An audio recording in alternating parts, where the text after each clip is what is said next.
Bienvenue à notre webinaire. C'est un webinaire gratuit comme tous ceux que nous proposons dans les trois principes francophonie. Les trois principes francophonie sont la branche francophone des 3PGC, qui est la communauté globale des trois principes. Cette 3PGC est une organisation à but non lucratif qui s'engage à diffuser les trois principes mis en mots par Sydney Banks. Ces trois principes qui nous permettent de comprendre la nature humaine dans tous ses états. Vous pouvez bien sûr nous suivre sur Facebook, sur Instagram, sur YouTube, venir à tous nos webinaires, c'est là qu'on compte le plus sur vous. Transmettre la bonne parole à vos amis, à votre famille, à tous les gens qui pourraient profiter de ces discussions. Et bien sûr, vous pouvez nous communiquer des sujets. En général, on vous pose les questions directement dans Facebook, mais vous n'êtes pas obligé qu'on vous pose la question. Vous pouvez être proactif si vous le voulez. Et ce soir, on accueille Robin pour la troisième fois. La première fois, c'était, si mes souvenirs sont bons, sur l'intelligence invisible. Donc, ça faisait écho au livre de Robin, Invisible Power. Est-ce qu'on a Martine pour le shopping télévisé? Parce qu'en général, elle nous montre les livres et moi, comme j'ai la version Kindle, c'est pas idéal. Hervé Et nous a, Hervé, a montré du doigt dans son... voilà, un livre magnifique, un des premiers livres que moi j'ai lu sur les trois principes, mais que je sache, il n'est pas encore traduit en français. Une lacune. Et la deuxième fois que tu nous as fait le plaisir d'être parmi nous, c'était sur la communication. Et on va garder ce format qui, je crois, avait plu à tout le monde et que tu avais souhaité aussi, Robin. Euh, C'est-à-dire, je vais introduire le sujet. Tu peux faire aussi une introduction pour voir comment ça trouve écho. Et puis après, chacun peut prendre la parole en levant la petite main qui se trouve en bas dans le bouton réaction. Et si vous ne trouvez pas le bouton, on a même une main manuelle, on n'a pas besoin de la main virtuelle, donc ça marche aussi. Et le thème de la soirée, c'est le principe de pensée. De façon un peu plus large que euh, peut-être le principe de pensée comme un principe.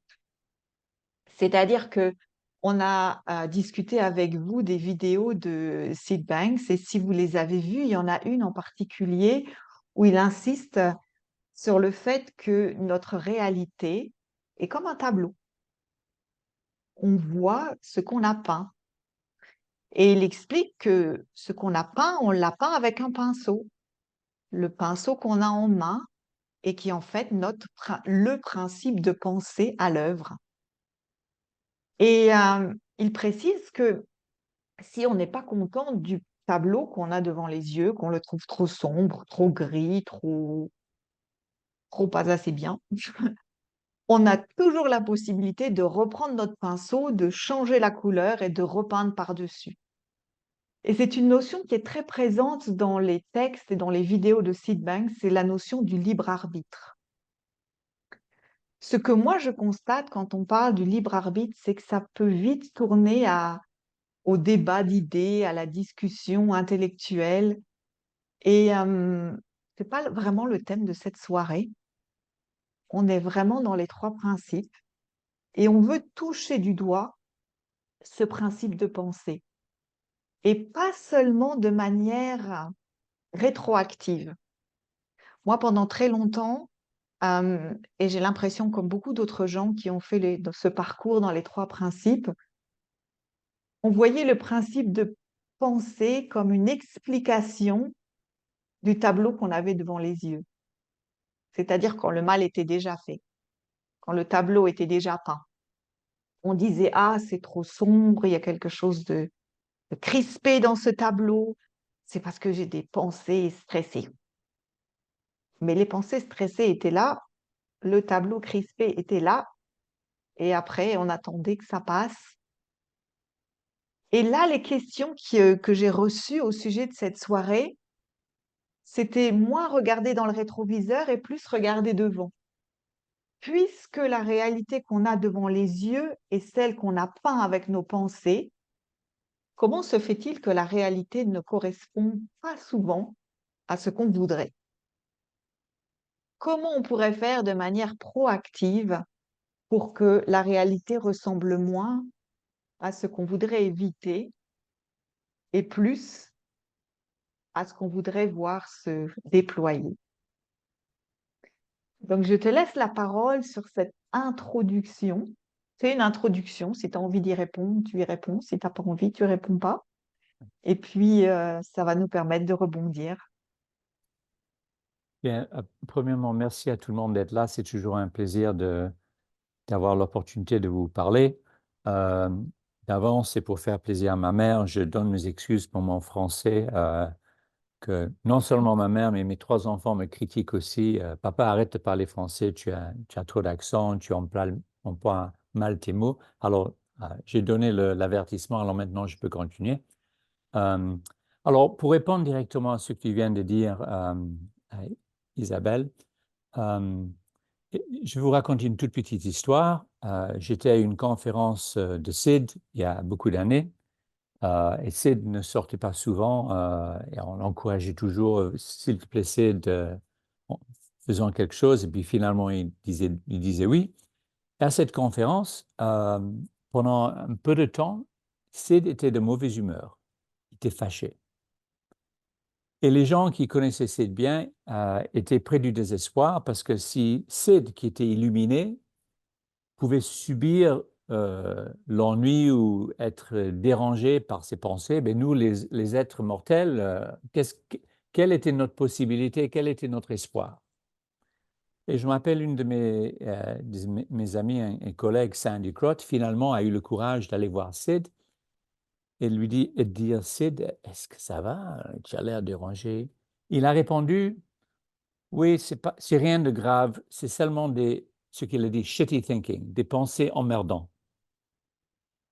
Et si je ne m'en occupe pas, ça va s'en aller aussi vite que c'est venu.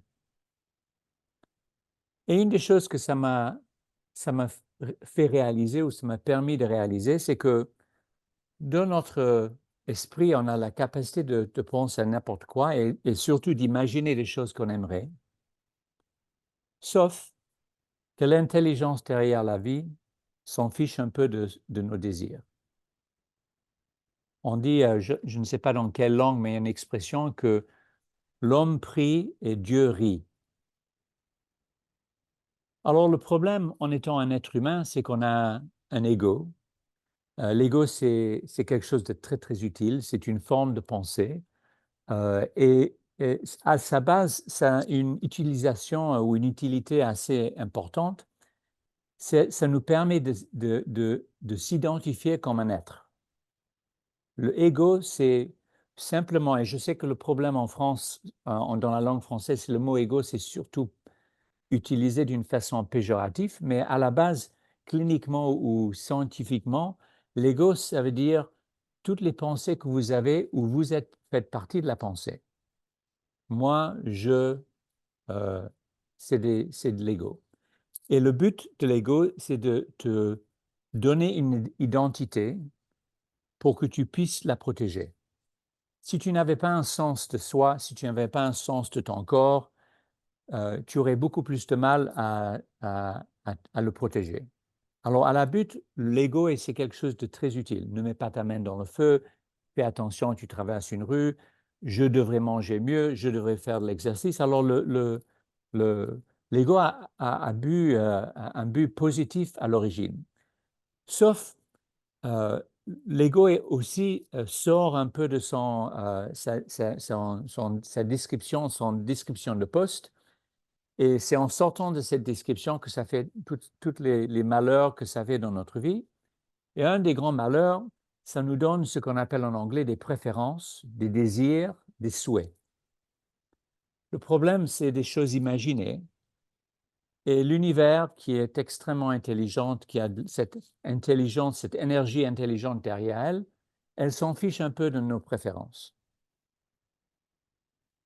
Et le problème, c'est si tu ne vois pas l'intelligence derrière la vie, quand la vie ne te donne pas ce que tu as besoin, tu souffres.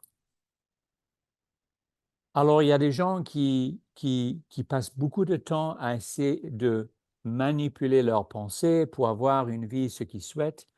Et puis, il y a d'autres personnes qui ont réalisé qu'on ne contrôle pas la vie, que la vie est en train de se faire à travers nous. Ce n'est pas moi qui vis ma vie, c'est l'intelligence derrière la vie qui vit à travers moi. Et d'après l'intelligence de cette énergie, ça me donne une vie X, Y ou Z, mais ce n'est pas à moi de choisir. Une métaphore pour ça, ce serait être sur un bateau ou un voilier en mer. Est-ce que tu contrôles les vagues qui viennent? Est-ce que tu contrôles la direction du vent? Est-ce que tu contrôles le climat? Non. Tu peux souhaiter un beau soleil, une mer calme, un vent positif qui t'amène dans la direction que tu veux, parce que toi, tu veux aller de A jusqu'à B. Alors, un vent qui t'amène de A jusqu'à B, ce serait merveilleux. Malheureusement, si n'importe qui a été dans un voilier à un moment dans sa vie, il y a le plan et puis il y a ce qui se passe. Alors, ce que les gens ne comprennent pas suffisamment, c'est que comprendre comment fonctionne l'esprit, comprendre les trois principes, ça ne veut pas dire qu'on a une vie sans peine, sans difficulté, sans souffrance. Non, on ne contrôle pas ce qui se passe à travers notre esprit. Mais si tu comprends ces trois principes, si tu les réalises d'une façon suffisamment profonde, tu peux mieux naviguer les vagues et le vent que tu reçois. Alors, je connais beaucoup de gens qui ont eu des situations très difficiles, mais à cause du fait qu'ils savaient d'où venait leur expérience, de cette poussée de pensée, ils ont su naviguer cette situation difficile d'une façon beaucoup plus gracieuse, avec beaucoup moins de souffrance, et puis aussi avec une réalisation qu'il y avait quelque chose de plus intelligent derrière cette situation, mais ce n'était pas leur job ou leur capacité vraiment de le comprendre pourquoi. Leur boulot, c'était simplement d'avoir un peu lâche prise vers l'intelligence de la vie qui sait mieux gérer ta vie que toi. Alors, une fois qu'on réalise ce que je viens de dire, la vie devient beaucoup plus gracieuse, beaucoup plus paisible, mais ça ne veut pas dire qu'il n'y a pas de coups, des bosses, des fossés et des objets durs qu'on rencontre de temps en temps. Et avant que j'ouvre la séance à vos questions, parce que c'est surtout ça qui m'intéresse, je vais vous donner une toute petite histoire pour vous donner l'exemple. J'ai un client, ça fait 15 ans qu'on travaille ensemble. Elle est PDG d'une grande société, une femme merveilleuse, qui a beaucoup appris de Sid Banks et de nous. Et il y a une dizaine d'années, un peu plus, elle s'est fait attaquer par quelqu'un à l'intérieur de la société. Et le mot en anglais, je ne sais pas comment on dit ça en français, ça s'appelle un whistleblower. C'est quelqu'un qui, d'une façon anonyme, donne au conseil d'administration, à la police, au fisc, Un un lanceur message anonyme.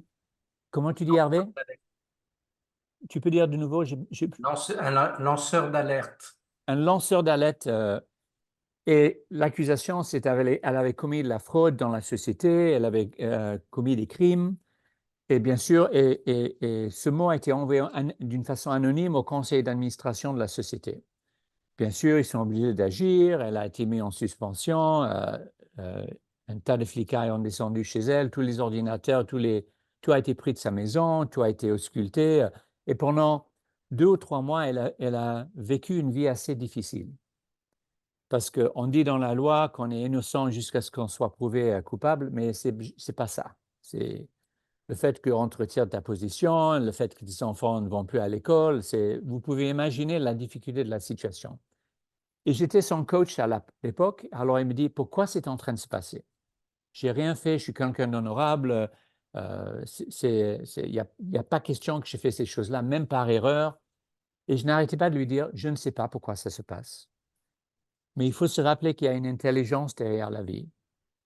Et cette intelligence sait comment les choses doivent se passer. Et ton job, c'est de surfer la vague même si la vague est dangereuse et grande, de la façon la plus gracieuse que possible.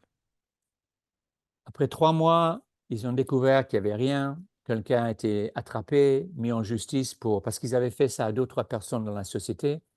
Et après tout ce traumatisme qu'elle a subi, que sa famille a subi, elle est sortie de ce processus idem et sans faute, même sans grain de doute. Et de nouveau, elle a dit, mais pourquoi est-ce que j'ai subi ça? Ma réponse était, c'est au-dessus de mon grade, je ne sais pas, c'est pas à moi de le savoir, c'est pas à toi de le savoir. La seule chose que tu peux te poser comme question, c'est s'il y a une intelligence derrière la vie, c'est en train de se passer pour une raison. Alors, 12 ans ou 13 ans en avance, elle est maintenant le PDG d'une grande société publique qui fait beaucoup de bien dans le monde. Elle est attaquée de nouveau. Il y a eu un problème à l'intérieur de la société sur un outil de financement, quelqu'un a fait une erreur, et au lieu que le conseiller général, qui est supposé être l'avocat principal dans une société, essaye de la défendre, je ne sais pas comment on dit ça en français, mais en anglais on dit elle a été jetée en dessus du bus. Elle et le chef des finances. Au lieu que l'avocat principal de la société la défend, il a jeté, il a fait des mensonges Sacrifié. d'une façon anonyme. Et de nouveau, il y a eu toute une investigation. Sauf que cette fois-ci, ce n'était pas seulement sa réputation personnelle, c'était la valeur de la compagnie sur la bourse. C'était l'emploi de tout un groupe de direction qui était lié étroitement à elle. C'était le conseil d'administration, c'était le chairman du conseil d'administration et toutes les initiatives que cette compagnie essayait de mettre en place au monde. Alors, le risque était x10, sinon x100 comparé à... Et au milieu de cette merde, parce qu'il n'y avait pas d'autre façon de décrire, elle m'a dit, je comprends maintenant pourquoi j'ai eu l'événement il y a 12, 13 ans. Ce n'est pas agréable ce que je suis en train de passer en ce moment, mais parce que j'ai déjà subi cette vague, j'ai déjà subi cet orage et cette tempête, je sais mieux comment diriger mon voilier pour m'en sortir gracieusement. Alors, ce n'était pas quelque chose de plaisant et d'agréable pour elle et sa famille. Ils ont attaqué sa famille, tout le monde a été attaqué, mais elle a su comment s'en sortir et d'une façon propre, élégante, rapidement. Elle m'a dit par après, si je n'avais pas eu l'événement il y a 13, 14 ans, je me serais planté maintenant et les dégâts auraient été 10 fois plus grands. Alors, des fois, on voit en aval ou dans le rétroviseur pourquoi quelque chose de difficile s'est passé. Mais la plupart du temps, on ne voit pas. Et simplement, il faut réaliser qu'il y a cette intelligence derrière la vie et ce n'est pas à nous de la juger, c'est simplement à nous de faire lâche-prise avec nos pensées, parce que nos pensées peuvent nous amener dans plein d'endroits difficiles, et de réaliser qu'il y a cette intelligence, et notre job, c'est de naviguer le voilier le mieux qu'on puisse, et le plus qu'on comprend comment fonctionne le voilier, l'esprit, le mieux on peut naviguer des situations extrêmement complexes et difficiles. Et moi, avec le peu que moi je connais des principes, il y a plein d'exemples que je pourrais vous décrire où j'ai pu m'en sortir des situations vraiment terribles, sans dommages, sans traumatisme et sans dégâts. Et je pense que c'est parce que j'ai vraiment vu la puissance et le fonctionnement de ce système qu'on appelle les 3 principes. OK. Qu'est-ce que vous avez comme question après mon radotage?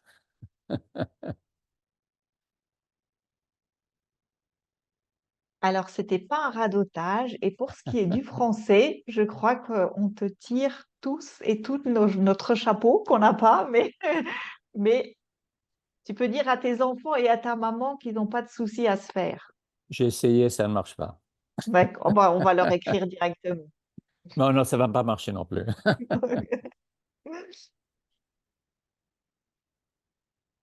Donc, la porte est ouverte aux questions que vous pouvez poser en direct ou si jamais vous voulez pas prendre la parole, il y a toujours la possibilité d'utiliser le chat, même si on est en famille et c'est toujours plus cool de parler. Mais je vois que Jonathan est là pour prendre la parole. Donc, à toi. Merci. Bonsoir tout le monde. Bonsoir Robin. Bonsoir. Alors, j'ai compris tous les mots que tu as prononcés, mais il y a quelque chose que j'ai pas compris, mais ça n'a rien à voir avec ton français, c'est plutôt dans le fond de l'histoire. Dans cet exemple que tu donnes de ton ami, Oui. euh, est-ce on est d'accord que là, tu es en train d'évoquer le principe d'intelligence? Tu n'étais pas particulièrement en train de donner un exemple qui va parler du principe de pensée, ou si? Ou alors j'ai pas bien compris. Non, j'ai donné un exemple qui était sur cette intelligence, mais si tu vois le rôle de la pensée, ça te permet de, pas d'accéder parce qu'on est toujours connecté à cette intelligence, mais d'être éveillé à cette intelligence. Alors, cette dame, quand les choses se sont passées, ses pensées sont parties en cavale. Ma vie est finie, ma famille. Et moi, je n'arrêtais pas de lui dire, respire. Ton esprit et ton ego ont été blessés par ce que tu penses. L'événement ne t'a pas blessé. L'événement, c'est simplement l'événement, mais c'est les pensées qui te font souffrir. Alors, en lui indiquant et en lui parlant de cette intelligence, ça l'aidait à, chaque fois qu'elle avait besoin, de lâcher ses pensées et de dire, non, non, je ne vais pas suivre on dit en anglais un train, le train de pensée, parce que c'est comme un train avec des wagons, beaucoup d'élan. Elle n'arrêtait pas de descendre du train. Mais la raison pour l'exemple, c'est que une fois que tu comprends comment fonctionne ton esprit, ça ne veut pas dire que toutes tes pensées vont être bénins et sages et douces et adorables. Non. Même si tu sais comment fonctionne ton esprit, tu ne peux pas éviter d'avoir des pensées qui te dérangent. Mais si tu vois deux choses, premièrement, trois choses. Premièrement, c'est que des pensées. Deuxièmement, le plus que tu mets l'intention sur les pensées, le plus qu'ils développent de la puissance, le plus réel qu'ils deviennent. Et puis troisièmement, le plus que tu vois que ce n'est que des pensées et tu sais te mettre un pas en arrière, les lâcher le mieux que tu puisses te faire lâche prise, tu vois que l'intelligence derrière la vie te donnera de nouveaux pensées. Hmm. Mais je rencontre beaucoup de gens dans la communauté des trois principes qui pensent que le but de comprendre les trois principes, c'est de vivre dans un état bénin, ébloui, divin, touché, un good feeling, sans rien qui nous dérange. Non. On ne peut pas éviter d'être dérangé, on ne peut pas éviter d'avoir des moments difficiles. Regardez votre corps. Est-ce que de temps en temps, vous avez faim? Oui. Est-ce qu'il y a quelque chose qui fonctionne mal? Non, c'est supposé être comme ça. Si vous restez éveillé la nuit pour voir ce film qu'à 11 heures avait l'air très intéressant, puis à 1 heure du matin, tu as réalisé que ça ne valait pas 2 heures de manque de sommeil, puis le lendemain, tu es fatigué parce que tu n'as pas dormi assez. Tu n'es pas en train de dire, merde, qu'est-ce qui se passe? Non, je n'ai pas dormi assez. Ou tu fais de l'exercice et tu tires un muscle. Est-ce que tu te plains que l'univers est injuste? Non, c'est comme ça que ça marche. Et puisque tu comprends ce que c'est tirer un muscle, c'est pas que la personne qui a couru devant toi avec un meilleur jogging que toi a causé ça. C'est pas le chien qui a aboyé pendant que tu courais qui a fait ça. C'est pas ta mère qui t'a obligé de porter des shorts jusqu'en en 6e à l'école parce qu'il fallait pas porter des pantalons. Non, non. La douleur dans ton muscle vient du fait que tu as fait un faux mouvement, où il y a trop d'acide lactique ou quelque chose d'autre. Et parce que tu comprends le fonctionnement, c'est pas un drame. Moi, je suis en train de dire que les pensées que vous avez qui ne vous plaisent pas et qui vous font souffrir, parce que c'est les pensées qui vous font souffrir, ce n'est pas les circonstances. je vous dis, ce n'est pas un drame. C'est quelque chose de transitoire. Ça arrive à tout le monde, même Sid qui connaissait plus loin que n'importe quelle autre personne que j'ai rencontrée, qui savait voir comment ça fonctionne le système. Alors les pensées, on ne peut pas les éviter, mais c'est super utile de comprendre ce que c'est et de savoir que vos pensées ne sont pas supposées vous donner tout ce que vous voulez dans la vie. Ce n'est pas le but. Ok. Les pensées, c'est une manifestation d'une intelligence derrière la vie qui vous envoie des messages, des fois pour apprendre, des fois pour vous faire plaisir et des fois pour vous décevoir. Mais l'effet de vos pensées, ce n'est pas le point. Et le plus que tu vois les pensées comme un effet transitoire, comme le climat, le plus que tu sais adapter d'après le climat. Si tu veux faire un barbecue et il pleut, tu peux essayer de faire un barbecue sous un parasol, ou peut-être le four dans la cuisine, c'est une meilleure approche. Tu ne vas pas passer une demi-heure avec ton poing levé au ciel parce qu'il est en train de pleuvoir. Bien, tes pensées, c'est comme le climat, c'est comme le temps. Pourquoi ça vient, on ne sait pas. Est-ce que c'est intelligent? Oui. Tu regardes le climat, c'est extrêmement intelligent, ce système. Est-ce qu'on le comprend? Peut-être un peu. Mais tes pensées, c'est comme le climat personnel. C'est comme la météo individuelle. C'est juste la météo. Et le plus que tu vois ça, Jonathan, et le plus que vous voyez tout ça, vous aurez une vie avec plus de grâce, moins de difficultés, plus d'amour, plus de bénédiction, indépendamment des circonstances. C'était ça le cadeau de Sid.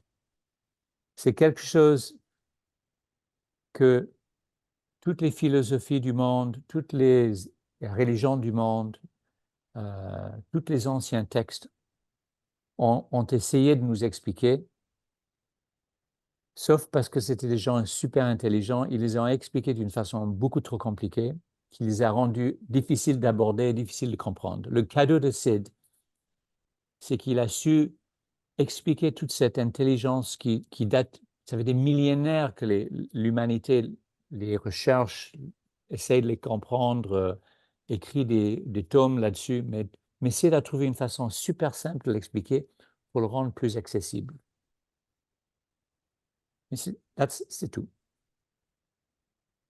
Et pourquoi tu as une vie plus difficile que ton voisin? Pourquoi tu as une meilleure vie que tes parents?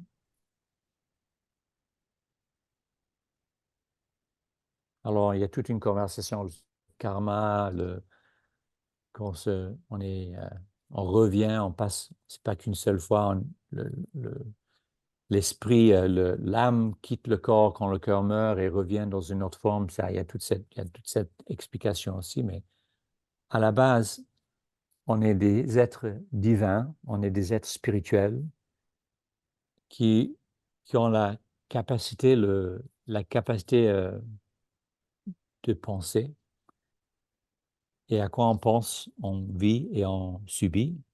Et si tu le comprends, ça allège et ça simplifie ce processus.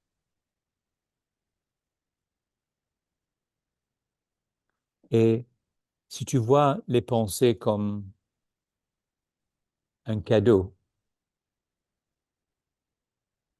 qui n'arrête pas de changer, c'est de l'énergie qui n'arrête pas de changer de forme, tu peux voir que c'est extrêmement intelligent. Et à la fin, il y a un bien-être derrière. Et ta seule possibilité, c'est de le réaliser le plus que tu peux dans ta vie. Alors, dernier point sur ta réponse, sur la réponse, Jonathan, je m'excuse de la réponse longue, mais il y a une toute petite histoire que j'ai entendue à la radio il y a peut-être un an. C'est une entrevue entre un homme qui avait été incarcéré pendant 40 ans par un faux témoignage et a été exonéré par comment on dit, la NDA, comment on dit DNA en français? L'ADN. L'ADN, je m'excuse. Il a été exonéré par un test d'ADN 40 ans après qu'il a été mis en prison, comme un jeune dans ses 20 ans. Il a été mis en prison par un faux témoignage par un enfant de 12 ans, un enfant de couleur, qui avait été pris par la police dans la ville de Chicago pendant 48 heures, sans voir ses parents, sans voir un avocat, sans voir qui que ce soit. Ils l'ont forcé à donner un témoignage faux pour mettre 3 hommes en prison, 3 jeunes hommes de 20 ans en prison. Et les 3, ils ont passé 20 ans à 40 ans en prison. Et le show à la radio, c'était une de ces 3 personnes et la personne qui les avait mis en prison, qui maintenant avait 52 ans. Alors, quand ils ont annoncé le programme, je me suis dit, waouh, ça va être salé comme programme. Alors, la personne qui vient d'être libérée commence à parler et il dit, il parle à la personne qui l'a incarcéré. Il dit, tu sais, pendant 40 ans, chaque jour, quand j'ouvrais mes yeux dans mon lit et je me commençais à me réveiller, ma première pensée, c'était comment j'allais te tuer quand je sortais de prison. Parce que tu m'as dérobé de ma vie, tu m'as dérobé de la vie de mes enfants, de ma femme. Je n'ai pas vu mes parents avant qu'ils soient morts, tu m'as tout enlevé. Alors pendant 40 ans, pendant 365 jours par an, ma première pensée, c'était la haine que j'avais pour toi et comment j'allais te tuer. Alors, tu peux imaginer penser ça chaque matin quand tu te lèves? Alors l'autre personne, la personne qui l'a incarcéré, lui répond, il dit, tu sais, moi aussi, j'ai eu la même chose. Sauf que pour moi, c'était le dégoût et la culpabilité. Je savais que je disais un mensonge, mais je savais que je n'avais que 12 ans et que c'était des hommes blancs et forts et qui me forçaient. Mais je savais que je disais un mensonge. Et il n'y a pas une seule journée sans que j'ai eu l'envie de me tuer pour le malheur que je vous ai fait. Sauf que je ne suis pas quelqu'un de très fort et je n'ai jamais eu le courage de me tuer. Mais chaque jour, je me trouve dans cette souffrance par ce que je vous ai fait. Alors la première personne répond en disant, je sais, la première fois que je t'ai vu en sortant de prison, j'ai réalisé que tu étais aussi toi en prison. Et l'autre type dit, oui, sauf que toi tu es sorti, moi je ne suis pas sorti. Alors, comme vous pouvez imaginer, une histoire assez émouvante, mais voilà la raison pour laquelle je vous explique cette raison. Pendant 40 ans, cette personne s'est acharnée à avoir une pensée chaque jour.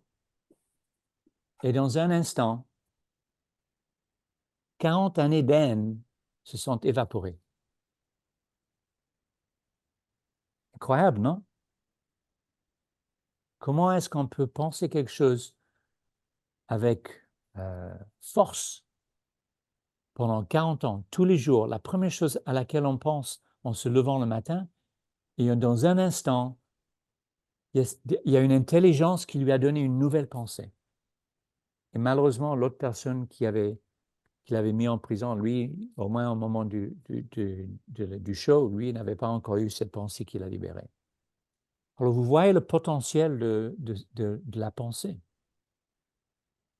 C'est à un moment totalement solide et imbougeable et à un autre moment totalement éphémère et changeable comme ça.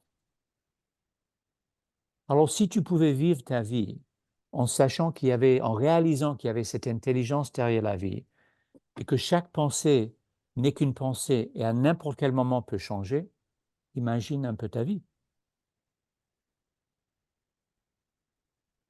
Mais si tu ne comprends pas ça, tu peux avoir une pensée qui te dérange, qui te vient à l'esprit, tu commences à travailler cette pensée, tu mets de l'énergie derrière cette pensée, elle devient de plus en plus vraie et ça devient ta vie. Ça, c'est cette puissance qui est cette force, cette flot de pensée qui nous vient et qui nous crée notre réalité de moment en moment. Alors, longue explication à ta question simple. Et oui, j'ai parlé surtout de l'intelligence, mais c'était pour illuminer la puissance de la pensée et que la pensée n'est pas supposée te donner ce que tu as envie dans la vie. Ça te donne ce que ça te donne. Je te remercie pour ta réponse, même si elle était longue, elle était très intéressante. Surtout la dernière histoire, elle était vraiment touchante. Mais comme personne n'a levé la main, j'enchaîne avec une autre question, si c'est OK. Parce que, alors moi, j'ai jamais lu de livre de Sydney Banks. D'abord parce que pour l'instant, j'ai pas encore eu de version en français dans ma main et que c'est laborieux pour moi de lire en anglais. Oui. Mais bon, voilà, ça fait longtemps que je discute avec la communauté, que j'ai regardé des vidéos de Sydney. Et dans ce que tu expliques, tu parles des pensées conscientes, celles qu'on entend, ce qu'on se raconte. Est-ce que Sydney, il incluait aussi les pensées sous les pensées, c'est-à-dire la manière de voir la vie, le point de vue, les croyances qu'on entretient qui sont inconscientes ou subconscientes? Oui. Premièrement, quand moi je parle des pensées, moi je parle du processus, je ne parle pas de la pensée qu'on a à chaque moment. Okay. C'est le phénomène d'avoir des pensées qui est le principe. Le principe, ce n'est pas à quoi tu penses, c'est que tu penses. Et quand Sid, et je m'excuse, je ne l'ai pas expliqué d'une façon directe, mais cette force ou cet principe de principe, c'est toutes les pensées qui se passent en toi ou toute l'activité neurologique, pas seulement les choses qui sont visibles. Quand moi je suis en train de vous parler, je bouge mes mains. Qu'est-ce qui est en train de faire bouger mes mains? Je ne suis pas en train de penser que je devrais bouger mes mains, mais quelque part en moi, mon esprit est en train de dire, tiens, bouge tes mains, ça anime, et c'est une habitude que j'ai. Quand je rentre dans une voiture, je n'ai pas besoin de dire, merde, comment ça marche, est-ce que je mets la clé, je pousse un bouton, c'est quoi le bouton? Non, je rentre dans une voiture et sans devoir penser, je sais comment opérer la voiture. Mais oui, parce qu'il y a des pensées invisibles. Alors, quand moi j'emploie le mot pensée, moi je parle de tout. Et si on regarde d'une façon neurologique, en employant un functional MRI, un IRM fonctionnel qui te permet en temps réel de voir ce qui est en train de passer dans l'esprit, ce qu'on voit, c'est que la partie qui est visible, dont on est conscient, est une partie infinitésimalement petite, si je peux employer cette phrase. Si vous regardez les pourcentages, la partie de nos pensées qui sont conscients, qui sont visibles, c'est 0,0000005% de toute l'activité mentale. Alors, la plupart de ce qui est en train de se passer en nous se passe derrière le rideau, si tu veux, mais puisqu'on voit des choses, on pense que ça, c'est toute notre vie. On pense que ce qu'on est en train de voir, ça, c'est toutes nos pensées. Je vous donne un exemple. Est-ce que vous avez jamais su quelque chose en ne sachant pas comment vous le savez? Il n'y a pas eu de processus intellectuel, tu le sais. Tu ne sais pas comment tu le sais, mais tu le sais. Alors nos pensées sont... C'est pour ça qu'on ne peut pas gérer nos pensées, parce que la plupart de nos pensées, on ne les voit pas. Les choses qui m'ont conditionné, qui m'ont donné ma façon de penser dans le monde, c'est des millions d'événements qui se sont produits. Et puis, il y a les réflexions et les réalisations que j'ai eues dans chaque moment, qui sont maintenant quelque part dans l'arrière-plan. Et c'est ça qui me donne mes préférences et mes habitudes et ma façon de fonctionner. Et ce n'est pas qui je suis, c'est simplement des des bandes, des DVD, des films qui se jouent de temps en temps. Et des fois, je les joue et c'est en relation avec quelque chose qui est devant moi. Des fois, je les ai et ça sort de nulle part. Je ne sais pas pourquoi ça sort. Mais le contenu n'est pas le point. Le fait qu'on pense est le point.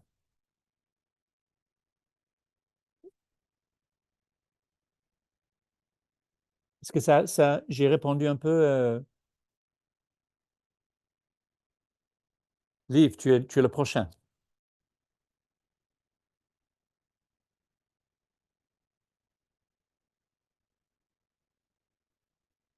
Mais on t'entend pas. Il cherche. Ah voilà, il a Je trouvé. sais, mais sur le téléphone, j'ai du mal. Vous m'entendez là? Oui.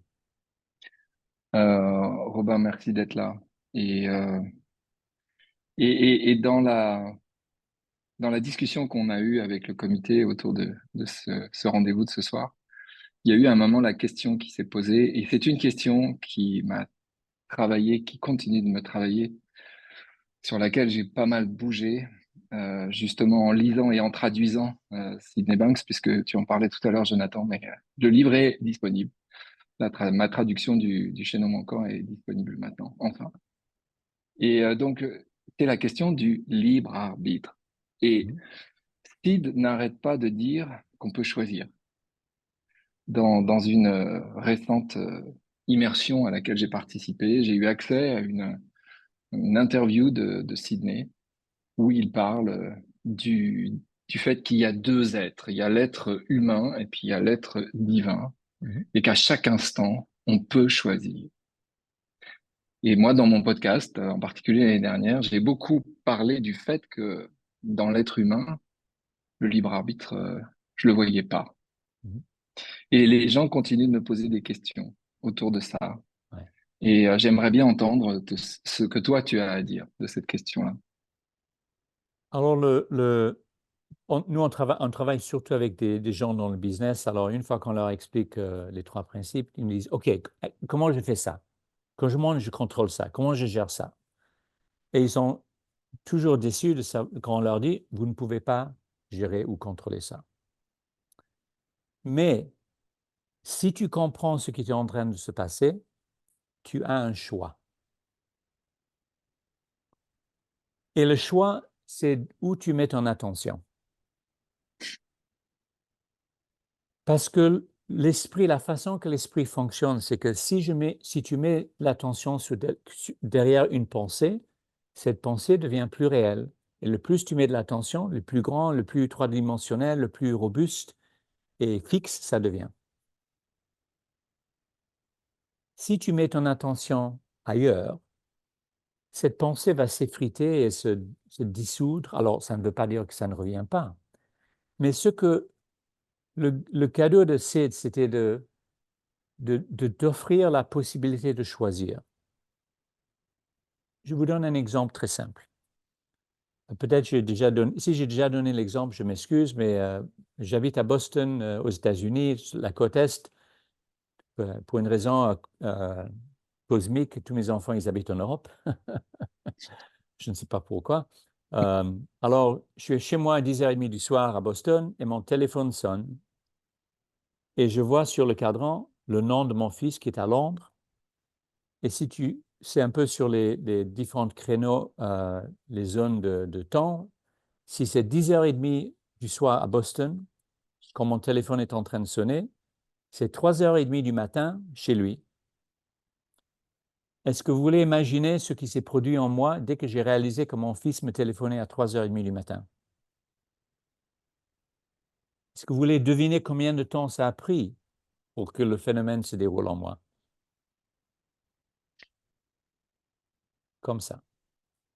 Malgré toute ma connaissance, malgré tout ce que je sais, j'étais immédiatement dans un état de terreur. Et si vous aurez arrêté le film, et puis un médecin serait venu sur scène, prendre mon pulse, ma tension, ma réponse galvanique de transpiration, j'aurais été quasiment physiologiquement, techniquement dans un état de stress. Est-ce que les téléphones savent nous mettre dans un état de stress? Non. Peut-être un jour, il y aura des implantations, il y aura des ondes, mais pour le moment, tout ce qui s'est passé, c'est mon téléphone s'est allumé, il a sonné et le nom de mon fils a apparu sur l'écran. Je me lève urgemment pour aller sur l'ordinateur pour lui répondre sur le grand écran parce que c'est quelque chose d'urgent. Et en traversant rapidement mon salon, je réalise que je suis dans un état de stress. Et puis, par la grâce de Dieu ou je ne sais pas quoi, je me rappelle de quoi on est en train de parler. Et je me rappelle que les téléphones n'ont pas le pouvoir de me faire mettre en stress. La seule chose dans ma vie qui peut me mettre en anxiété ou en stress, c'est mes pensées. Je réalise dans le moment même d'où vient le problème. Et sans faire quoi que ce soit, mon système se calme un tout petit peu. Je redeviens pas totalement calme, mais si j'étais sur l'échelle Richter à niveau 7, et si vous savez que l'échelle Richter pour les tremblements de terre, c'est une échelle logarithmique, ça veut dire 7, c'est beaucoup, beaucoup plus grand que 1. J'étais à 7, mais au moment où j'ai réalisé, je suis descendu à 1,3. Et en descendant à 1,3, sans faire quoi que ce soit, tout d'un coup, il y a une pensée intelligente qui me vient à l'esprit. Ne panique pas avant que tu sais ce qui se passe. Qui est assez utile comme pensée. Je ne l'ai pas cherché. Je n'avais pas une carte, tu sais, la carte d'être parent quand on transporte partout avec soi, une carte laminée. S'il y a une crise, tu sors la carte, tu lis les instructions. Non, il n'y a rien, de nulle part, une idée utile m'est venue à l'esprit. Une bonne idée. Je finis mon trajet vers l'ordinateur et je suis sur le point de m'asseoir et je réalise que je suis toujours assez tendu. Avant, j'étais à 7, maintenant je suis à 3, mais quand même, je suis à 3, le système est assez sous stress. Et je me rappelle de nouveau, merde, je dois être toujours en train de jouer ce cauchemar, ce film d'horreur dans ma tête. De nouveau, je me rappelle, ce n'est pas le téléphone qui sonne, c'est mes pensées c'est mon esprit qui, par gentillesse, m'a donné toutes ces pensées difficiles. Et de nouveau, il y a un moment de calme. Et là, je descends de 2 jusqu'à 1. Alors, 1 sur l'échelle Richter, c'est quand même quelque chose, mais 1, c'est beaucoup mieux que 3 et immense comparé à 7. Et de nouveau, il y a une bonne idée qui me vient à l'esprit. Et l'idée qui apparaît dans ma tête, c'est si c'est quelque chose de grave, il vaut mieux être calme. De nouveau, super utile. Alors, je réponds sur l'écran, c'est rien, il était sorti avec ses potes, il est rentré à 3h30 du matin, il ne trouve pas ses clés, il se rappelle que les clés sont dans sa chambre, c'était des portes à feu, alors la chambre est fermée, il a besoin les gardiens de sécurité pour ouvrir sa porte, il leur téléphone, c'est 3h30 du matin, on lui dit, mon gars, on a d'autres choses à faire, attends, on viendra quand on viendra. Alors il est 3h30 du matin dans son bâtiment, il n'a rien d'autre à faire, il a la merveilleuse idée, tiens, pourquoi je ne téléphone pas à papa? Mais pourquoi je n'ai pas eu cette pensée? Alors, le but de l'histoire, c'est de, chaque fois que tu vois ce qui est en train de se passer, le choix devient une option. Ouais. Et si tu as le choix, il y a des possibilités qu'il y a quelque chose d'autre de mieux qui se passe. Sauf que ça n'apparaît pas comme une menu où tu peux prendre le bouillabaisse ou le fondu bourguignon, ça apparaît comme une nouvelle pensée. L'histoire de l'homme qui a été incarcéré pendant 40 ans, la haine, la haine, la haine, puis une autre idée est venue dans sa tête, lui a été aussi en prison. Il aurait pu dire, nah, je reste avec la haine, je connais beaucoup de gens qui font ça, ils s'acharnent à garder leurs pensées, et si tu t'acharnes à les garder, ben, tu les gardes. Ou tu as le choix de lâcher prise, d'attendre, de prier, si tu prends l'analogie du bateau, change un peu la direction du voilier, enlever un peu de voile, mettre un peu plus de voile, prendre l'angle d'approche sur la vague différemment. Tu as le choix parce que tu comprends comment ça marche. Si je te mets sur un voilier, on ne t'a jamais expliqué comment ça marche, tu n'as pas le choix. C'est ça que Sid voulait dire. Ouais. Et ce que moi je rajoute, c'est que même que tu as le choix, ça ne veut pas dire que tu ne vas pas avoir de moments difficiles. Parce que c'était un peu l'ethos, je ne sais pas comment on dit ça en français, mais la gamme, le branding des 3 précis, c'est le bonheur, tout le monde a un good feeling, on est tous contents, il n'y a rien de mauvais dans la vie. Non. Il y a des choses terribles qui se passent dans la vie. Et d'après notre connaissance, on a le choix de les subir et d'apprendre ou de les subir et souffrir. Le choix, c'est comme une fourche sur le chemin. Oh, pardon, j'ai cette nouvelle version de Operating System sur le Mac et quand tu fais des signes, ça fait des effets spéciaux. Alors, imagine des fourches. Sur une fourche, il y a la souffrance. Sur l'autre fourche, il y a l'insight et une nouvelle pensée. Et la nouvelle pensée peut être une pensée qui te permet de résoudre le problème ou la situation où tu vois comment penser autrement à la situation et ça t'aide à le résoudre.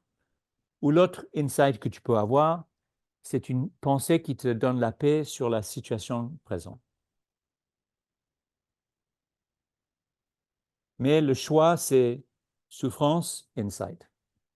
Et si tu ne comprends pas comment fonctionne ton esprit, c'est un hasard quelle fourche tu prends. Est-ce que est-ce que la réponse est utile, Liv? Merci. Jean-Marc, c'est toi le prochain.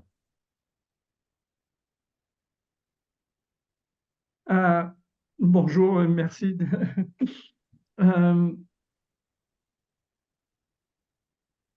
De l'histoire où ça a pris 40 ans là, à garder la même pensée, je vais poser une question sur sur ce qui me concerne personnellement. Moi, je pense que ça dépasse 40 ans, parce que j'ai 65 ans et je ne sais pas quand est-ce que ça m'est arrivé, mais je découvre depuis quelques jours ou semaines, c'est assez flou, mais ça devient de plus en plus précis. Je découvre une pensée qui est très parasite pour moi et qui euh, vraiment a beaucoup d'effets négatifs. Oui. Et cette pensée, c'est la suivante, c'est celle que si j'étais quelqu'un de bien tout le temps, la vie serait beaucoup plus facile. Et avec un effort qui est permanent, qui est presque compulsif, Oui. et qui se donne des moyens extraordinairement actifs, extraordinairement puissants et ouais, puissants. Ça veut dire que comme alors j'exagère peut-être en disant chaque minute, mais peut-être qu'à chaque comportement sur lequel il y a un peu de conscience qui se met, même de façon inconsciente, disons, et ce qui se passe, c'est que par rapport à cette pensée-là, donc ce que j'ai compris de l'histoire, c'est que magiquement, la personne avait basculé de cette pensée-là de haine à une autre pensée. Oui. De la réponse à Liv, j'ai compris aussi qu'il y avait un espèce de choix ou quelque chose que je n'ai pas compris complètement, mais sur lequel je demande un peu d'explication. Oui. Et me concernant, qu'est-ce qui pourrait faire que mon attention sur ça puisse influencer quelque chose pour Oui. que la puissance de cette tyrannie, parce que c'est devenu une Oui. tyrannie pour moi, en tout Oui. cas je le vois comme ça, Oui. comment cette tyrannie-là pourrait diminuer jusqu'à cesser sa force sur moi et Oui. je puisse être moins servile. C'est une merveilleuse question parce que tout le monde a quelque chose comme ça en soi. Et le problème, c'est qu'on on fait quelques fausses conclusions Premièrement, on décide que c'est nous. On décide que ces pensées, c'est qui on est. Et ça crée une lutte où on est en train de lutter. C'est comme lutter contre son ombre. Si tu n'as jamais essayé de lutter contre ton ombre, tu ne sais pas le battre. Parce que ton ombre sait où tu vas bouger. Parce que c'est ton ombre. Alors, le problème ou la difficulté vient, c'est que les gens ne comprennent pas d'où viennent ces habitudes. Et je parle génériquement. Alors, quand tu es né, Jean-Marc, quand on est tous nés, on était parfaits, on était incassables, et on avait tout en soi, malgré tout ce qui allait se passer dans notre vie. Et en développant notre capacité d'être dans le monde, notre esprit a créé des habitudes. C'est comme des algorithmes pour raccourcir les choses. Par exemple, il y a un peu plus qu'un an, je suis devenu grand-père, j'ai été avec ma petite fille durant le premier mois de sa vie.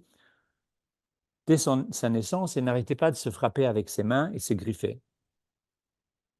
Parce qu'elle ne savait pas que ces choses-là qu'il a griffées de temps en temps étaient à elle.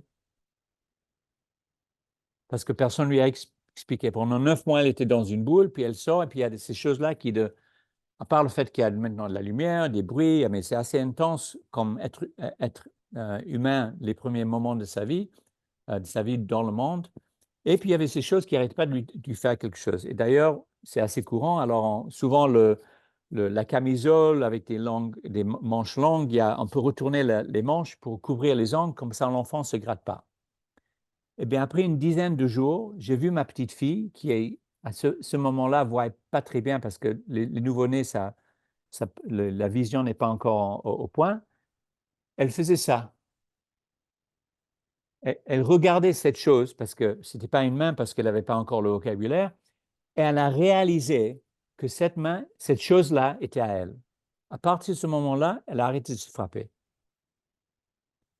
Un petit algorithme a été créé dans sa tête, une habitude. Comme ça, maintenant, je la vois, elle prend des choses avec 2 petits doigts, elle les prend avec les 2 autres petits doigts, elle tourne les pages d'un livre. Comment est-ce qu'elle a appris tout ça? Parce que l'intelligence qui jaillit sur elle ou à travers elle est en train de faire des améliorations de toutes ces habitudes, de tous ces algorithmes.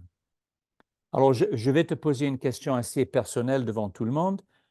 Est-ce que tes habitudes d'hygiène sont mieux que quand tu avais 3 ans, maintenant? Est-ce que tes habitudes d'hygiène sont beaucoup mieux que quand tu avais 3 ans? Oh oui, il y a pas mal de trucs où ça a évolué, oui. Est-ce que tu as suivi des cours d'hygiène? Non. Ben, à l'âge de 3 ans, tu as un niveau de capacité, on te demande de laver tes mains, tu dis, ben, pourquoi j'ai besoin de laver les mains?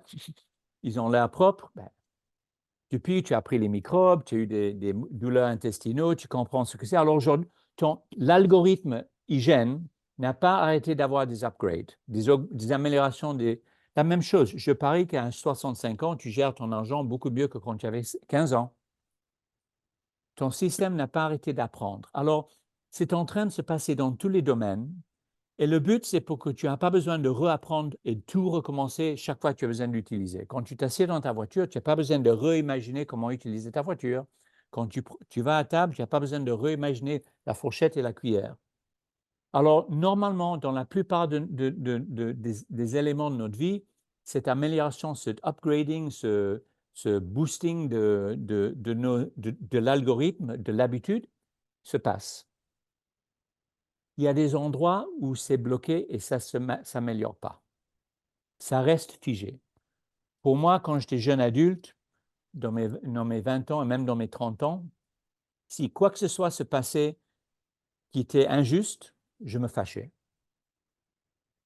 Alors, c'est pas juste, c'est quel âge de conversation? Quel âge de personne dit c'est pas juste? Un enfant. 5 ans, 6 ans, ça c'est la conversation d'un enfant de 5 ans. Alors apparemment, quelque chose s'est passé dans ma vie.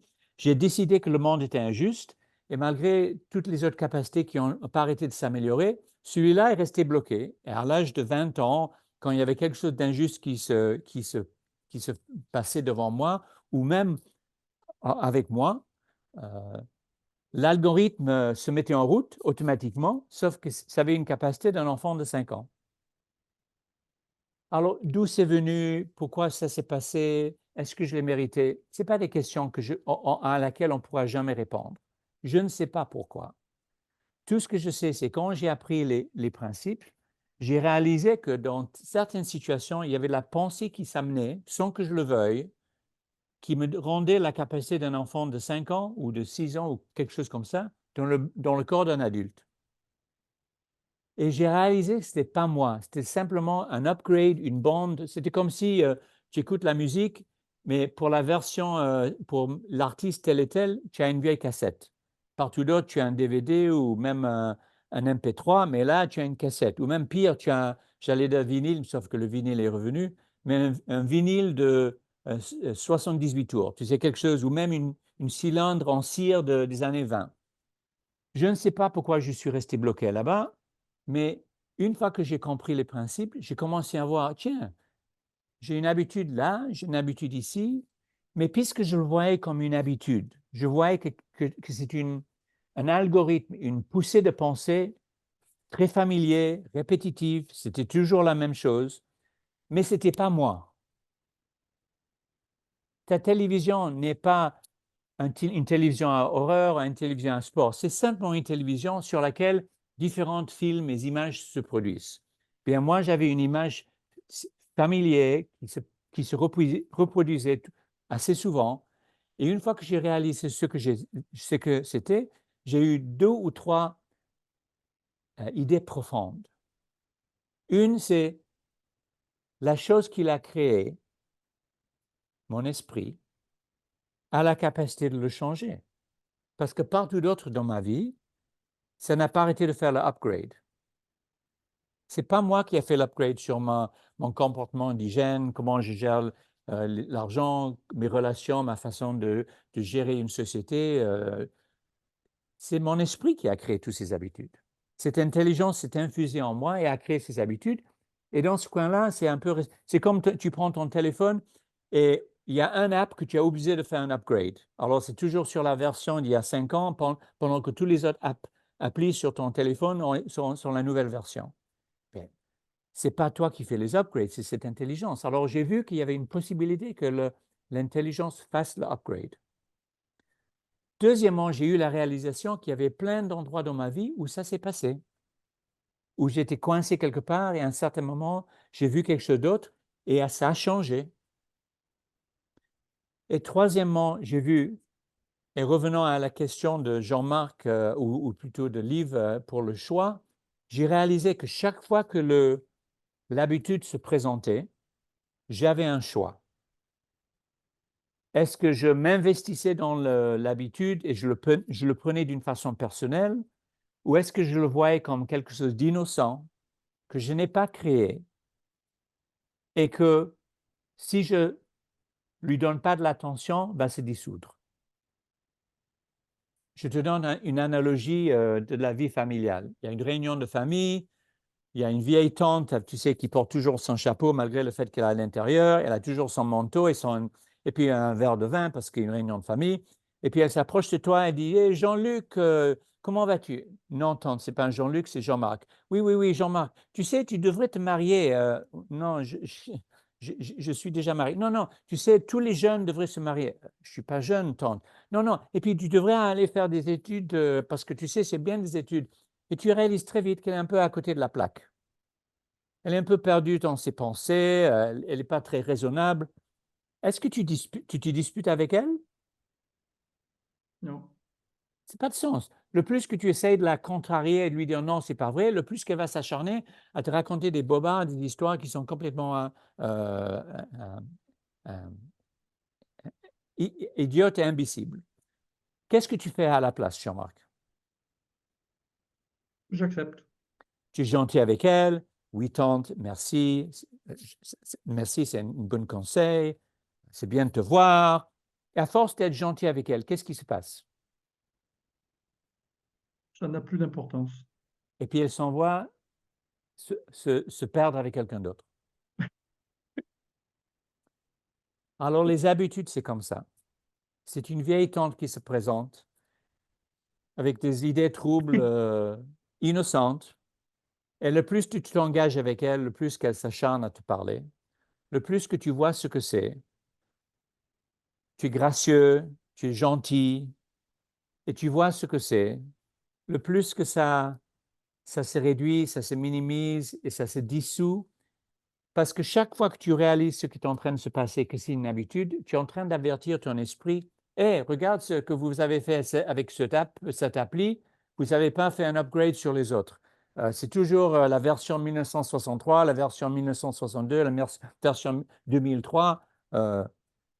N'importe quelle habitude qui nous fait souffrir a été créée par notre esprit d'une façon innocente, en réponse à des événements qu'on ne savait pas gérer, et on a fait le mieux qu'on pouvait faire dans ce moment-là, avec les capacités qui étaient disponibles à l'âge d'un enfant de 5 ans, 10 ans, 20 ans, 15 ans, 2 ans. Et parce que ça n'a jamais eu un upgrade, et parce qu'on ne comprend pas ce que c'est, chaque fois que ça se présente, on s'investit, on met de l'énergie dedans, on s'acharne à le changer. Le problème, c'est le plus que tu t'acharnes à le changer, tu le rends encore plus présent. Alors, ce que je suis en train de suggérer comme stratégie n'est pas facile parce que chaque fois que tu es pris par cette habitude, tu la sens. Alors, ton seul job, Jean-Marc, si tu peux, et ça demande la volonté, c'est de pas de te distraire de cette habitude. Parce que se distraire d'une habitude, c'est comme mettre le linge sale dans le placard. Ça reste là jusqu'au jour où tu ouvres le placard. La chose à faire, c'est de choisir et d'encourager ton esprit de s'impliquer et de le résoudre. Et la façon de le faire, c'est en choisissant d'être extrêmement présent avec ce que tu ressens, mais sans y penser, qui est assez difficile. Parce que dès que tu commences à penser, oui, hein, pourquoi je le mérite, non, je ne le mérite pas, ça vient de ma mère, ça vient de mon père, c'est mon frère m'a toujours dit, mais peut-être je devrais lire un livre. Alors, le plus que tu y penses, le plus que l'habitude reste en place. Être présent et ne pas y penser, c'est simplement le sentir sans commentaire. Je peux te donner un exemple? Oui. Comment est-ce que tu te sens maintenant?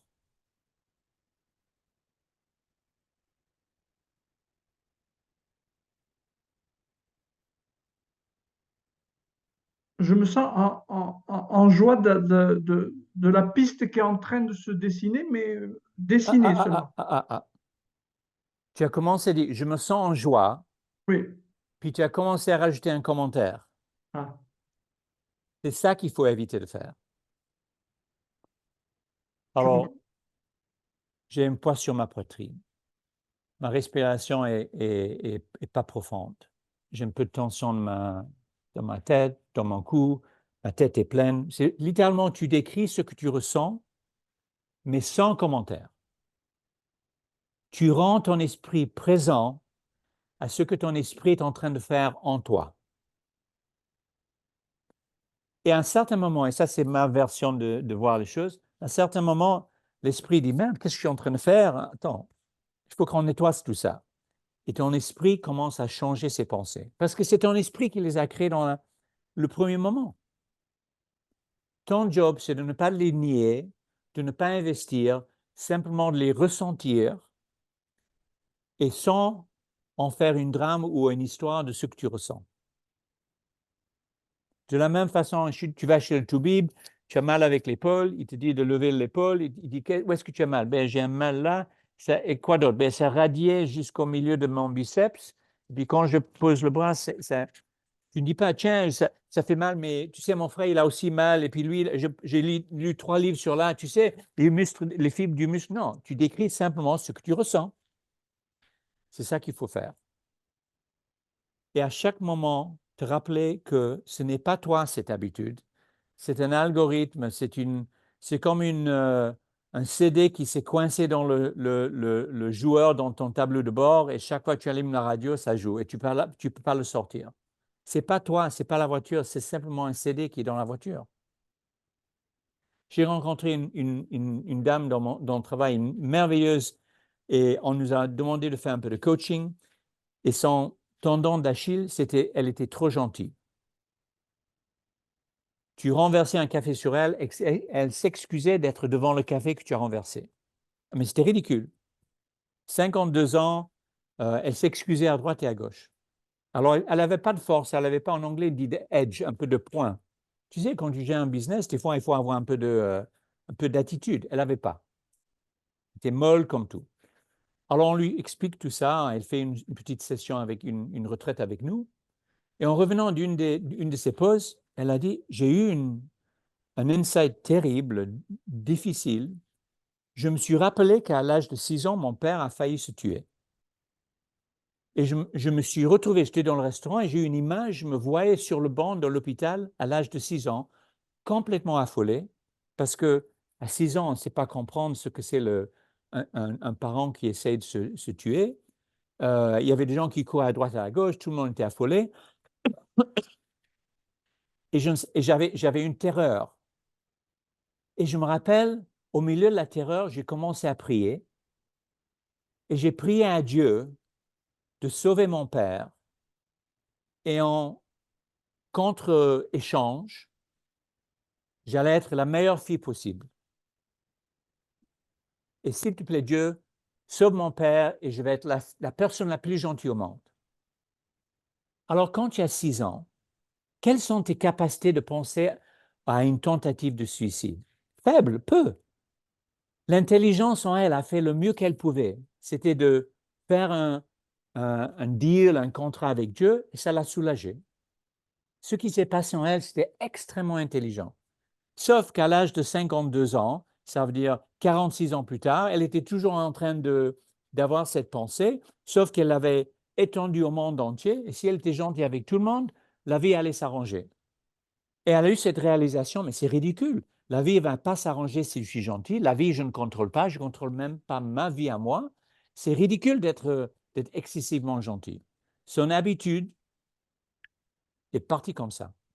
Elle est devenue, on dit en anglais, une main en fer dans un gant en velours. Tu faisais pas attention et tu mettais un café sur elle et disais, Robin, fais gaffe ce que tu viens de faire, c'est très dangereux, tu aurais pu me brûler.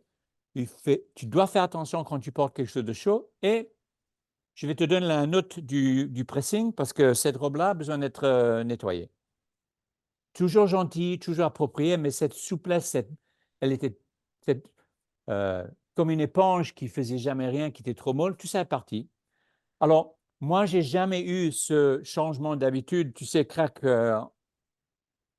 Mais toutes mes habitudes qui sont parties, Jean-Marc, sont parties de la façon que je t'ai expliqué. J'ai vu ce que c'était. Je suis devenu gentil et tendre avec moi-même. J'ai vu que ce n'était pas moi. J'ai vu que c'était comment on dit, un artefact, une conséquence de quelque chose qui s'est passé à un moment antérieur. Mon esprit, à l'époque, a fait le mieux faisable. Et mon esprit, c'était la seule qui allait changer ça. Alors, au lieu de mettre l'énergie derrière la pensée et la rendre encore plus réelle, je restais présent. Ça prenait 5 minutes, ça partait. Et puis, à petit, l'habitude s'est effritée, s'est dissolue, est partie. Et maintenant, ces habitudes sont parties. Alors, la dernière chose à mon histoire, juste pour vous garder vif et encouragé, chaque fois qu'il y a des habitudes qui s'en vont, j'en trouve d'autres. Mais ce n'est plus un problème. Je sais comment m'y prendre, je sais ce que c'est.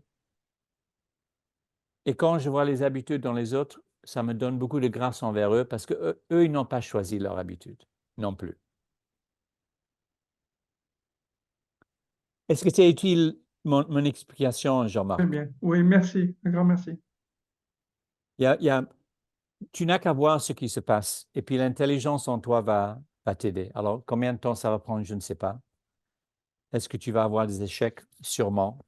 Mais de plus en plus que tu vois que c'est simplement que le poste TV est bloqué sur Channel 5, canal 5 ou canal 23, alors tu frappes ta télévision et tu l'éteins et puis la prochaine fois que tu le rallumes, ça marche de nouveau. Ce n'est pas à toi de résoudre.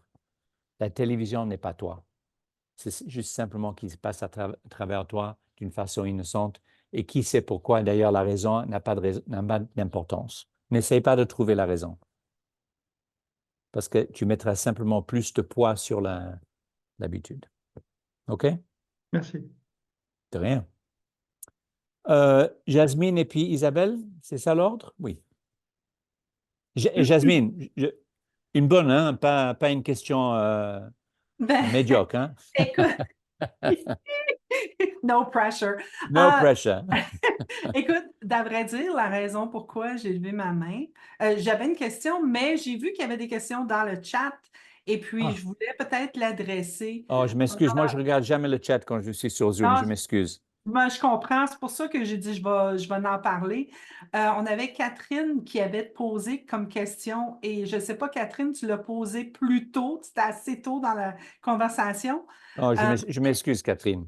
Elle avait dit l'idée serait de changer de focale, de dézoomer de ses pensées perturbantes et se recentrer. Le problème avec ça, c'est que tu ne résous pas le problème avec les pensées, la source de tes pensées. C'est comme mettre le linge sale dans le placard. Tout a l'air beau, tes parents sont là en visite, ton appartement a l'air bien, mais une fois que tes parents partent, tu ouvres le placard et le linge sale est là. Alors, oui, on a la capacité de se distraire. C'est tout ça avec le positive thinking. Tu lis des affirmations le matin, je suis bon, ma vie est belle, j'aurai du succès, je vais être riche, etc., etc. Tu peux essayer de te programmer l'esprit, mais ce n'est pas très fiable et ça prend beaucoup d'efforts. Alors, quand tu te distrais de quelque chose, ça ne résout pas le problème de l'habitude. C'est pour ça que j'ai proposé à Jean-Marc que la solution, c'est d'être présent avec ce que tu penses. De la même façon, est-ce que vous avez jamais fait un massage et il y a des points, je ne sais pas comment on appelle ça, trigger points, c'est des points où les nerfs font un petit nœud. Ben, on vous demande d'inspirer pendant que le thérapeute touche gentiment, masse un peu et ça se dissout. Alors, moi, je ne conseille pas, sauf que si tu es en train de souffrir d'une façon extrême, alors c'est bien d'être soulagé et ton esprit peut te distraire avec quelque chose d'autre pour que tu évites la souffrance pour un instant. Mais si la source de la souffrance, c'est que l'habitude mentale que tu as n'est pas résolue, elle va revenir toujours. Et tu vas passer ta vie à essayer de distraire. Je ne pense pas que c'est une bonne stratégie. C'est comme mettre un pansement sur une blessure sans enlever la saleté. L'infection va persister. Catherine a répondu oui, pour l'instant, j'en suis là. Je déviais l'attention du problème, mais c'est momentané et ça revient souvent. Fais ce que j'ai proposé à Jean-Marc. Et même si tu le fais mal, le plus que tu essayes de le faire, le plus que tu vas voir que ça marche. Et le moins dur, le moins fort va revenir cette habitude. Merci, Adi. Et ce n'est pas vraiment une technique, c'est simplement une compréhension du système. Quand tu as faim, qu'est-ce que tu fais? Tu manges. Est-ce que c'est une technique? Oui, tu pourrais dire c'est une technique, c'est quelque chose que tu fais. Mais tu sais qu'il faut manger parce que ton estomac est en train de dire « Hey, j'ai faim ». Quand tu as tiré un muscle, tu l'étends, tu le masses, tu le reposes, tu prends un calmant. Et si 2 jours plus tard, il fait encore mal, ben, tu ne fais pas d'exercice ce jour-là et tu sais que ton corps va le réparer d'une même façon que si tu te coupes la main. Ce n'est pas une technique, c'est une connaissance que tu permets de se passer. C'est un phénomène, une mécanique de l'esprit que tu permets, que tu choisis ou tu favorises, ou que tu nuis et tu bloques. De la même façon, si tu te coupes, tu peux gratter, toucher, réinfecter la plaie, ou tu peux permettre ton corps de le guérir. C'est un choix. Et si tu comprends comment ça marche, le choix devient plus facile. Pas simple, mais plus facile. Prochaine question, Jasmine, sur la liste. Je vois sur la prochaine question, je vais la trouver, attends une petite seconde. Ça écrit « Bonjour tout le monde. Est-ce que les archétypes de l'inconscient Carl Jung ont une influence sur nos pensées? » Depuis des millénaires, les gens n'ont pas arrêté d'essayer de formaliser, intellectualiser comment fonctionne l'esprit. Mais la plupart de ces théories sont des théories. C'est comment on dit un guess? Comment on dit un guess en français? C'est Des hypothèses. une hypothèse, voilà. J'ai lu un article récemment sur quelque chose qui s'appelle Borderline Personality Disorder. Je ne sais pas comment on dit ça en français, mais c'est où ta personnalité est extrêmement instable et d'un moment à un autre, tu peux devenir complètement fou. Et l'article disait que la personne qui avait créé cette diagnose, on vient de regarder la recherche, on trouvait que la recherche n'a pas été bien faite et au fait que cette phénomène, cette maladie n'existe pas. Et pire, ils ont trouvé que donner à quelqu'un ce diagnose provoquait beaucoup de symptômes. Mais je pense que la personne qui l'a créé, qui l'a inventé, voulait faire du bien. Mais je pense qu'il n'y a pas beaucoup de ces théories. Ça nous encourage à beaucoup penser, se mettre dans nos têtes et se compliquer la vie. Alors, mes excuses au professeur Young. Je ne lis pas et je n'entretiens pas ces théories. OK, maintenant, c'est ma question. Maintenant, on comprend pourquoi elle voulait faire la liste. Je voulais juste m'assurer que les gens avaient leurs questions aussi. Écoute, je ne sais pas s'il y a vraiment une question là, mais je voulais avoir ton point de vue ou ton what you think sur ce qui m'apparaît présentement. J'ai aimé quand tu as parlé un petit peu plus tôt où que dans le monde des 3P, on est comme on est tous des beaux feelings, puis il n'y a jamais rien qui ne va pas, tu sais. Puis j'en fais l'expérience avec moi-même.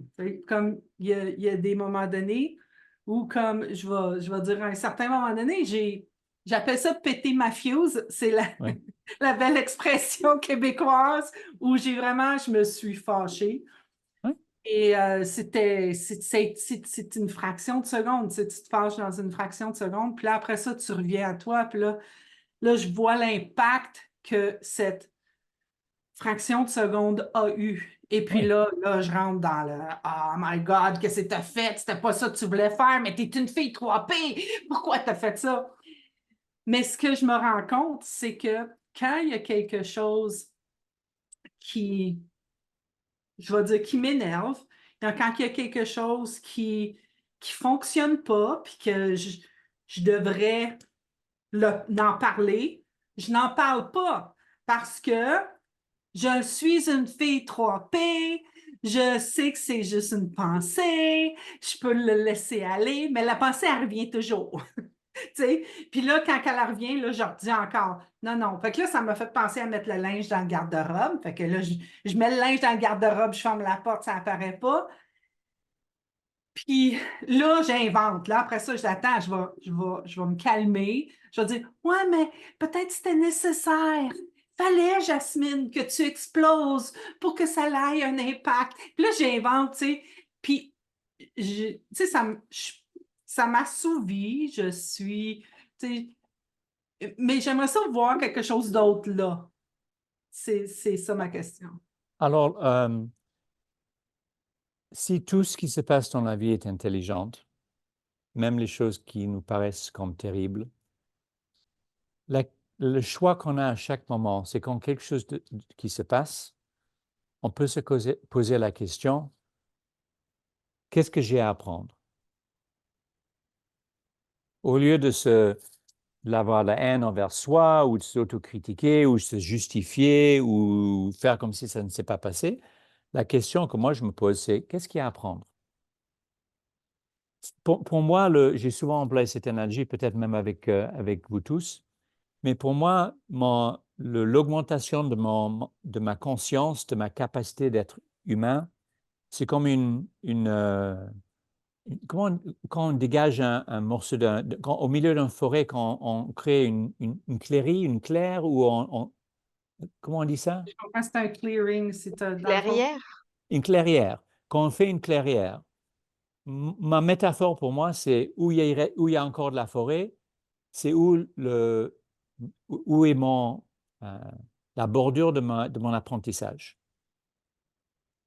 Tout ce qui est dans la clairie, c'est où j'ai appris, j'ai réalisé, ma conscience s'est élevée, j'ai une certaine capacité, mais où il y a encore de la forêt, ça c'est où il y a encore de l'apprentissage à faire. Et pour moi, chaque fois que je m'approche de cette forêt, c'est quand ça se manifeste par une réaction. Je m'énerve, je me fâche, je suis triste, il y a un événement qui se passe en moi. Et au lieu de me fixer sur le genre de l'événement, de la qualité de l'événement, du contenu de l'événement, maintenant je dis, tiens, il y a quelque chose à apprendre ici. Qu'est-ce que c'est? Et des fois, je réalise que je ne suis pas en état d'apprendre quoi que ce soit. Il faut que je me calme, il faut que je dors. Mais au moins, je sais qu'il y a quelque chose à apprendre. C'est comme si, où se trouve la bordure avec la forêt, il y a un grand signe en néant, apprentissage ici, avec une grande flèche qui clignote. Et en petites lettres en dessous, si vous voulez. Alors pour moi, quand je me fâche ou quand quelque chose se passe en moi, je suis irrité ou quelconque, au lieu de le prendre personnellement, je le prends comme un coup de coude de l'univers disant hey, psst, psst, Robin, tu as envie d'apprendre quelque chose? Il y a version 33 ou leçon 26 ou la vieille leçon 30 que tu n'as pas vraiment touché. Est-ce que tu as envie d'apprendre? Alors, c'est comme ça que je vois les choses qui nous dérangent dans la vie. C'est l'intelligence de la vie qui nous dit, tiens, si tu veux monter de grade, si tu veux soulever ton niveau de conscience, voilà ce qui reste devant toi dans ce moment précis à apprendre. Si tu prends cette approche, Jasmine, ça ne va pas rendre moindre ce qui s'est passé. Peut-être il y a des excuses à faire ou tu dois faire du nettoyage parce que tu as engueulé quelqu'un. Une fois que tu as fait ça, tu peux dire, tiens, qu'est-ce qu'il y a à apprendre? Et juste le choix de t'orienter vers qu'est-ce qu'il y a à apprendre, ça va t'amener quelque chose. Alors, est-ce que l'apprentissage va prendre 2 jours ou 30 ans? Je ne sais pas.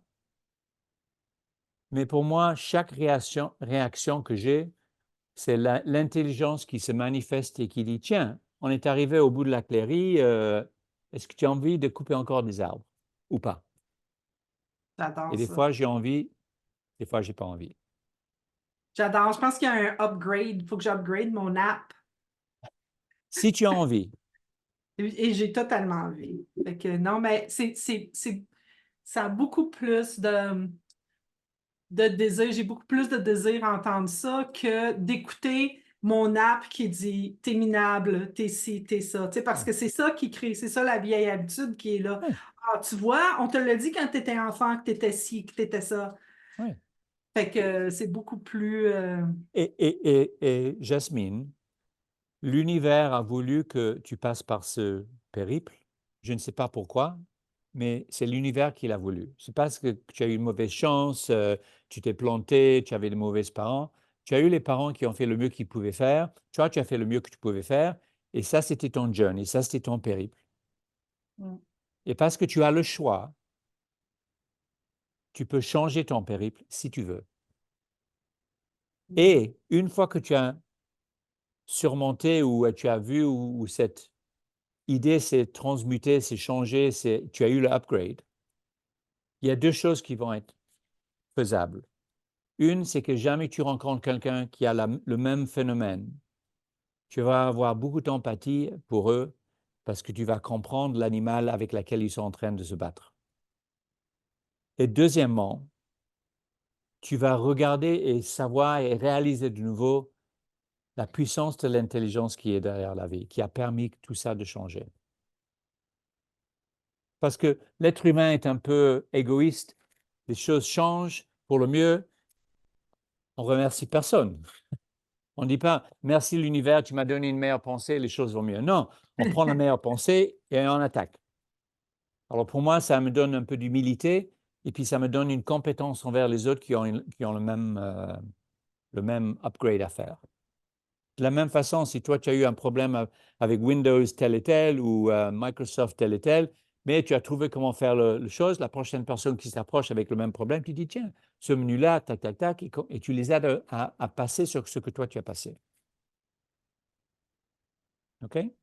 Nice. Merci. Puis regarde, on a épuisé notre temps ensemble. J'espère que je n'ai pas trop radoté et que ça a été utile. N'hésitez pas, si vous avez des questions, de m'envoyer un email. Je suis toujours content d'en parler. Et à Isabelle et à Jasmine et à toute l'équipe qui gère le groupe francophone, merci de l'invitation. Merci d'être Merci à venu. tous d'être venus. Merci d'être venu. C'était magique comme les 2 premières fois. Et donc, on est impatient de te retrouver une 4e fois. Avec plaisir. Il faudra qu'on en parle, mais c'est toujours aussi magique et aussi riche. Et on voit, ça fait venir les foules aussi. Donc, on est vraiment content. Et on va mettre la vidéo accessible parce que je crois qu'on va tous la regarder et la re-regarder. Encore un grand merci. Et, Merci Robin. de même à vous tous, un grand merci à vous tous. Le plus de personnes qui s'engagent dans cette conversation, le plus que ça se répand, et le plus que ça se répand, le plus qu'on va changer cette planète. Merci beaucoup. J'ai Merci. beaucoup ri. J'ai beaucoup ri. Merci tout le monde. À dans 2 semaines. Merci. Bye À bye. bientôt. bientôt. À Au dans 2 revoir. semaines. Au revoir à Bye. tout le monde.